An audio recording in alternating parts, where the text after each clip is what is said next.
Welcome everybody, this is Brian with Nerd Theory, here to do an off-the-cuff review of They Look Like People. Now, this is something new that we're doing, off-the-cuff review, meaning that there's nothing written in front of me. I'm just kind of going with the flow on this, so bear with me. It's something we're trying here on the channel, and hopefully you find it more entertaining than the usual. So, here we go. That is stupid. There's this one dream once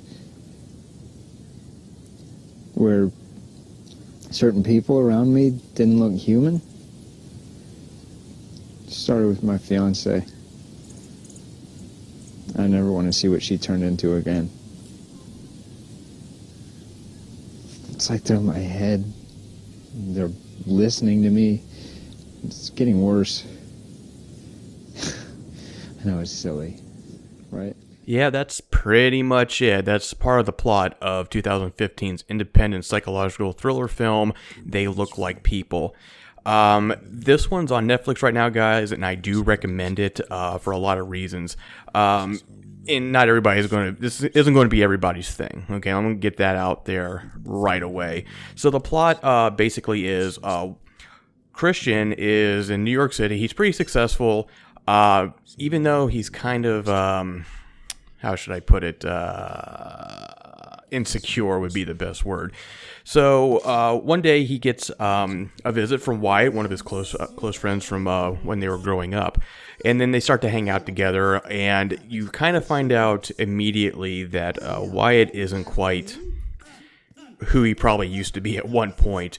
So pretty early on you find out that Wyatt is getting phone calls in the middle of the night from a kind of eerie voice telling him that there is actually there's evil creatures that are taking over human bodies, kind of like Invasion of the Body Snatchers, except for not aliens this time, they're demons.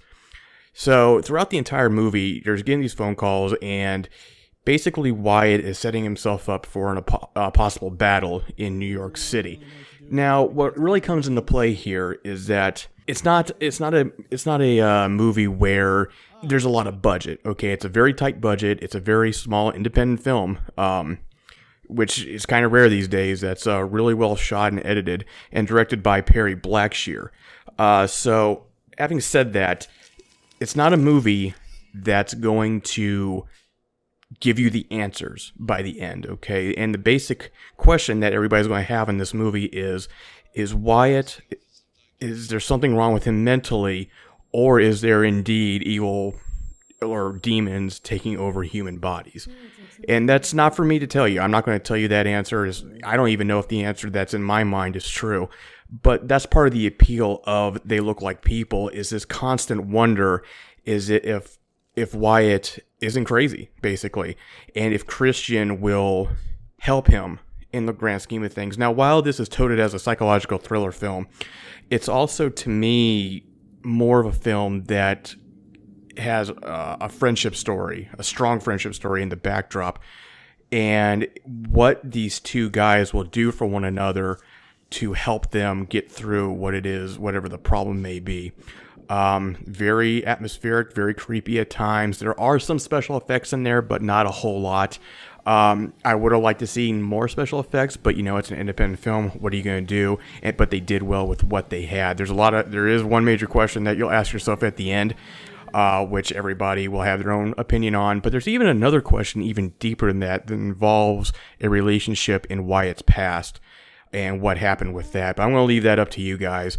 Once again, not a film for everybody. If you want straight answers, this isn't going to be it for you. If you want a movie to talk about with your friends, or to show your friends even, and then have a major discussion about it afterwards, I can't recommend this movie enough. I saw it on Netflix. It only had like 2 out of 5 stars. I think that's a grave injustice. And so I'm going to give it a 3.5 out of 5. Thanks, everybody. Thanks for listening to Nerd Theory's movie review of They Look Like People. Please subscribe to us. There should be a little icon in the upper left-hand corner that you can click on and subscribe. And for more reviews, whether it's movies, television, games, or anime reviews even, stay tuned to the Nerd Theory channel. Thank you. What's going on, everybody? Brian here with the Nerd Theory channel and MPG podcast. If you like what you saw, please support us on Patreon at www.patreon.com/nerdtheory.